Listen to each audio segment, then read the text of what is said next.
Assalamualaikum, selamat datang kembali di channel MA Tech. Nah, rilisnya HP ini di Indonesia itu pas banget dengan fenomena beberapa tahun terakhir yang makin kesini tuh makin rame, terkhusus di daerah Jawa Timur yaitu sound horeg. Dan HP ini bisa dikatakan karena punya speaker yang gede dan lantang. Oke. Ini adalah Nubia Music, untuk harganya itu sekitar 1,1 jutaan. Jadi memang di kelas entry level ya. Untuk tampilan boxnya seperti ini, didominasi warna hitam. Di bagian depan memang di sini bertemakan musik banget ya, ramai dengan beberapa ornamen alat-alat musik seperti bass, keyboard dan lain-lain. Kemudian di sini ada beberapa point selling seperti 600% volume, dual 3,5 mm earphone jack, storage-nya itu 128 GB dan 5000 mAh baterai. Kemudian untuk spesifikasi yang lebih detail ada di bagian sini seperti layar 6,6 inch HD plus, terus untuk kameranya itu 50 megapiksel, depan 5 megapiksel. Untuk prosesor ini pakai UniSoC ST9863A octa-core 1,6 GHz. Terus untuk baterai tadi udah kita baca 5000 mAh 10 watt. Lanjut kita buka aja. Di dalamnya yang pertama di sini ada sebuah kotak, isinya SIM injector khas dari ZTE, bentuknya itu kayak obat nyamuk bakar.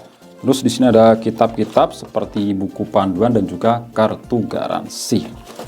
Nah, di sini meskipun murah masih dapat silikon case ya. Nah, di sini transparan ya dan kualitasnya cukup bagus ya, finishnya itu nggak kasar. Oke. Terus di sini ada si HP-nya. Oke, kita taruh dulu. Kemudian ini ada kepala charger yang punya output 5 volt 2 ampere atau 10 watt. Lanjut di sini ada kabel USB, jelas udah Type C. Dan di sini kita masih dapat earphone cuy. HP murah, kita itu dapat paket lengkap. Dan mantapnya di sini tuh kita dapat 2 earphone, nggak cuma satu aja ya. Untuk harga HP 1,1 jutaan yang kita dapat di sini lengkap ya. Earphone-nya dapat 2 buah. Dan juga tadi itu masih dapat silikon case. Oke, lanjut kita lihat di HP-nya. Ini kita kletek dulu stiker IMEI di bagian back covernya. Dan untuk desainnya seperti ini ya, unik banget, beda banget lah dibanding HP lain di harga sekelas. Di sini memang terkesan fun, tapi dia itu nggak terkesan lebay. Untuk varian warna itu ada 2 ya, saya pilih yang special edition yang warna seperti ini. Ada merah, kuning, biru dan putih. Warna lain itu ada warna kuning. Untuk bahan back covernya di sini berbahan dari plastik ya, tapi finishnya itu menyerupai kaca. Ini glossy dan gampang meninggalkan bekas sidik jari. Untuk bagian framenya di sini berbahan dari plastik juga. Tapi jujur sih, untuk finishingnya ini tuh cakep ya, rapi banget. Untuk harga HP cuma 1,1 jutaan. Nah, untuk keluaran speakernya ada di bagian sini ya, bulat gede. Ini bentuknya kayak piringan kaset. Bagian tengah ini warna merah bertuliskan DTS:X. Dan di bagian pinggiran lubang speakernya ini ada detail kecil warna merah, memang terkesan keren ya. Untuk kamera utamanya ada di bagian sini 50 megapiksel AI dual kamera. Dan yang satunya ya anggap aja itu kamera hiasan, cuma gimmick. Dan di sini ada LED flash. Oke, kita cek di bagian sisi lain. Di sini ada tombol power yang sekaligus juga menjadi sensor mendesis di jari. Ini berwarna merah ya, jadi kelihatan cakep aja. Terus di sini ada tombol pengatur volume di sisi atas. Nah, di sini tuh ada yang unik, lubang jack audionya itu ada 2 buah. Jadi bisa dengerin musik bersamaan, berbagi dengan temen ataupun dengan pacar kalian. Tadi itu sekalian dibawain earphone 2 buah ya. Terus di sisi kiri di sini ada slot SIM. Nah, di sini tuh punya tipe hybrid ya, bukan triple slot. Terus di sisi bawah ini sepi ya, cuma ada port USB Type C dan lubang untuk mikrofon. Karena speakernya udah ada di bagian sini. Dan lubang jack audio 3,5 mm ada di atas sini. Terus di bagian depan ini dari bawahan udah tertempel screen protector. Di sini ada kamera depan dan lubang untuk earpiece. Jujur sih ya, untuk finishingnya di sini tuh bagus banget, rapi banget, nggak ada detail yang kasar. Oke. Lanjut kita nyalakan.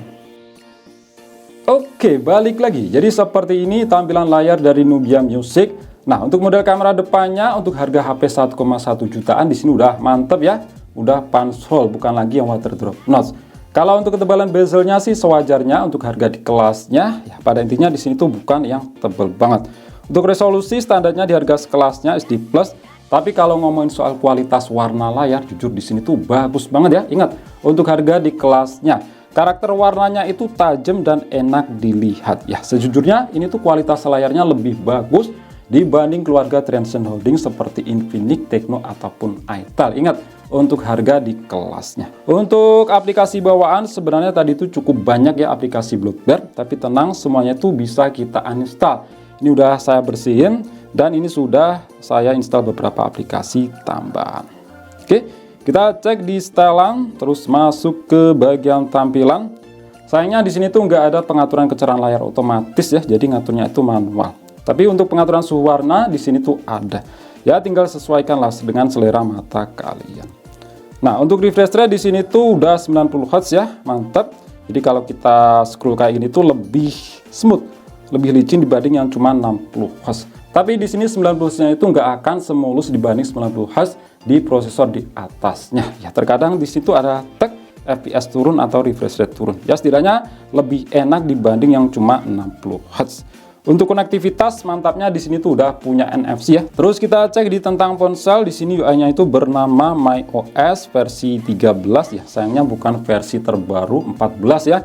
Untuk security patch ada di 5 Juli 2024. Terus untuk kapasitas RAM di sini 4 GB bisa diperluas dengan fitur filter RAM itu sampai 4 GB. Jadi totalnya itu 8 GB. Tapi berkali-kali saya bilang ya, fitur seperti ini nggak begitu ngaruh ke bagian performa, cuma gimmick aja. Terus di sini ada beberapa keterangan seperti CPU, ROM udah mantap 128 GB untuk harga HP 1,1 jutaan.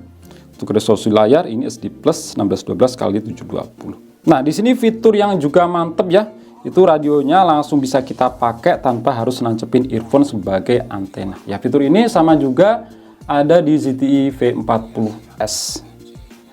Nah, ini langsung bisa kita pakai tanpa harus nancepin earphone sebagai antena. Nah, dari kalian masih adakah yang pakai fitur radio seperti ini di zaman sekarang yang serba online? Terus kita cek di aplikasi yang sudah saya install, cuma sedikit aja. Pertama device info HW. Untuk storage-nya di sini jelas masih bertipe MMC ya, karena UniSoC ST9863A itu belum support UFS. Untuk SoC di sini tuh keterangannya UniSoC L3R dalam kurung ST9863A. Ya pada intinya di sini tuh ya sama sih dengan ST9863A. Nggak tahu ini maksudnya apa L3R. Itu octa-core 1,6 GHz Cortex A55, fabrikasinya masih jadul 28 nanometer, dan untuk GPU Power VR Roju GE8322. Nah, seri prosesor UniSoC ST9863A ini prosesor yang udah jadul ya. Itu keluaran tahun 2018. Tapi untuk sekarang itu masih ada yang pakai. Jadi masa kejayaannya itu cukup lama. Dan dipakai di zaman sekarang sih ya masih sosok aja, asal buat penggunaan yang ringan aja, bukan penggunaan berat. Dan balik lagi ke harga 1,1 jutaan, ini masih jadi satu hal yang wajar ya, dengan beberapa kelebihan lain di HP ini. Terus ke bagian screen atau layar, resolusinya itu 1612x720 dan refresh rate itu 90 Hz. Nah, setahu saya itu UniSoC ST9863A belum support 90 Hz, tapi di sini udah bisa support 90 Hz. Ya, mungkin ini penambahan fitur dari ST9863A menjadi UniSoC L3R. Mungkin begitu, saya kurang begitu tahu juga. Dan juga untuk versi Bluetooth-nya, kalau standarnya ST9863 itu di 5.0, sedangkan di HP ini udah 5.2. Dan juga untuk Vulkan di sini naik ke 1,3. Sedangkan yang dulu ST9863 itu Vulkannya 1.1. Terus untuk penyimpanan RAM 4 GB, storage 128 GB. Kamera yang belakang 50 megapiksel di sini pakai sensor OmniVision OV50D. Dan yang depan ini nggak tahu ya aslinya yang mana. Ini kan 5 megapiksel, tapi di sini keterangannya itu 13 megapiksel dan 2 megapiksel. Ya nggak tahu lah depannya ini pakai sensor apa. Terus untuk baterainya 5000 mAh standar zaman sekarang, dan di sini belum support fast charging, sebatas 10 watt aja. Untuk sensor di sini juga banyak yang absen ya, makanya tadi itu nggak ada pengaturan kecerahan layar otomatis karena nggak ada sensor cahaya. Untuk sensor lain seperti magnet juga nggak ada, gyro juga nggak ada. Kemudian untuk WiFi, sayangnya di sini tuh belum support WiFi 5 GHz ya, mentok di 2,4 GHz aja. Terus kita lihat untuk skor Antutunya berapa, sebenarnya nggak begitu penting sih, karena udah beberapa kali ya kita tes di UniSoC ST9863A. Di sini dapat skor di angka 141 ribuan ya. Rincian skornya seperti ini, CPU 48 ribuan dan GPU 14 ribuan. Ya, memang kalau dilihat dari skornya, ini cocoknya buat penggunaan yang ringan-ringan aja. Asalkan buat harian itu masih oke-oke aja. Semisal buat chattingan, sosial media, buat nonton YouTube itu masih jalan. Terus untuk storage test di sini yang pakai MSI 5.1 dapat skor 8 ribuan. Ya, rincian speed baca dan tulisnya tuh segini. Terus untuk multi sentuh, biasanya sih untuk ZTE itu support 10 titik sentuhan. Ya, mantep ya. Di sini support hingga 10 titik sentuhan, bukan cuma yang 5 titik sentuhan aja. Terus kita lihat di bagian kamera, untuk kamera belakang di sini tuh 50 megapiksel dan depan itu 5 megapiksel untuk perekaman video. Belakang mentok di resolusi Full HD 30 fps dan depan kira-kira ini berapa sih? Ya, depan ini mentok di 720p aja ya alias SD, nggak bisa Full HD. Terus untuk menu lain ada tegak dan lainnya ada seperti ini. Ya, simple aja sih. Untuk mode manual di sini untuk shutter speed ya mentok di setengah detik aja dan manual fokus di sini masih ada ya. Seperti ini. Ini kita coba jepret. Nah, biasanya HP yang menggunakan prosesor UniSoC itu hasil kameranya nggak lebih bagus dibanding HP yang menggunakan prosesor MediaTek ataupun Snapdragon.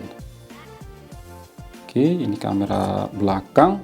Terus untuk kamera depan yang 5 megapiksel. Nah, kalau dilihat sekilas di sini nggak buruk-buruk banget ya. Maksudnya itu karakter warnanya bukan yang pucat, ya masih cukup natural. Dan buat video callan ini masih oke banget sih ya, masih kelihatan jelas itu siapa. Terus kita coba ya untuk kualitas speakernya, di mana bagian ini menjadi nilai jual utama dari HP ini. Namanya aja Nubia Music. Di sini speakernya itu gede. Jadi mengingatkan saya itu di zaman dulu HP lokal merek Mito yang iklannya itu Limbak, yang speakernya itu gede dan memang itu lantang banget ya. Jadi hal seperti ini bukan hal yang baru, cuma di zaman sekarang kerasa beda aja lah dibanding HP lainnya. Ya, ini volume mentoknya di standar 100%. Dan ini yang paling mentok di 600% ya. Jadi di bawahnya ya, ini sekitar mungkin 300%. Ini normal 100%. Di volume maksimal 600% memang di sini karakternya itu jadi sempreng ya. Detailnya itu jadi agak acak-acakan.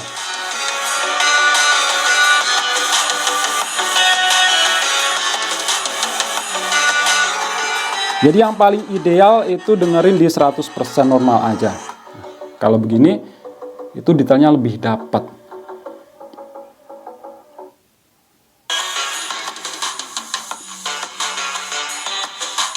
Bass treble di sini cukup kerasa ya. Jadi kalau dibandingkan dengan HP lain harga sekelas, memang ini masih menjadi yang terbaik. Cuma nggak sespesial dengan seri namanya yaitu Nubia Music dengan speaker gede seperti ini. Nah, di sini buat nonton video di YouTube resolusi Full HD 60 fps alias mentoknya itu lancar banget ya. Nah, Full HD 60 fps itu memang real 60 fps smooth banget. Ini kerasa beda sih dibanding UniSoC SC9863A versi jadul. Itu kerasa patah-patah, jangankan 60 fps di Full HD, 720p 60 fps aja itu terkadang tek fps drop-dropan. Sedangkan ini 60 fps di Full HD, ini lancar banget asli sih. Ya mungkin ini ada beberapa tambahan fitur ya dibanding versi dulu. Nah jelas buat nonton video di YouTube ini udah enak banget ya, karakter warnanya itu enak lah di mata, warnanya itu tajam. Ini lebih enak dibanding kualitas layar di Itel ataupun Tecno ataupun Infinix di harga sekelasnya. Oke, mungkin itu aja sih untuk video kali ini, unboxing dan juga sedikit coba-coba dari HP terbaru Nubia Music. HP yang unik, yang punya harga 1,1 jutaan, punya speaker gede. Memang ini satu hal yang dikedepankan dari HP ini, speakernya itu gede. Dan desainnya jujur ini paling unik dibanding HP lain di harga sekelasnya. Menurut kalian gimana, worth it apa enggak? Silahkan kalian tambahkan di kolom komentar ya. Klik like jika kalian suka dan share jika kalian rasa video ini bermanfaat. Kita jumpa di video selanjutnya dan wassalamualaikum warahmatullahi wabarakatuh. Ini kalian bisa lihat sendiri ya, Full HD 60 fps di sini lancar banget.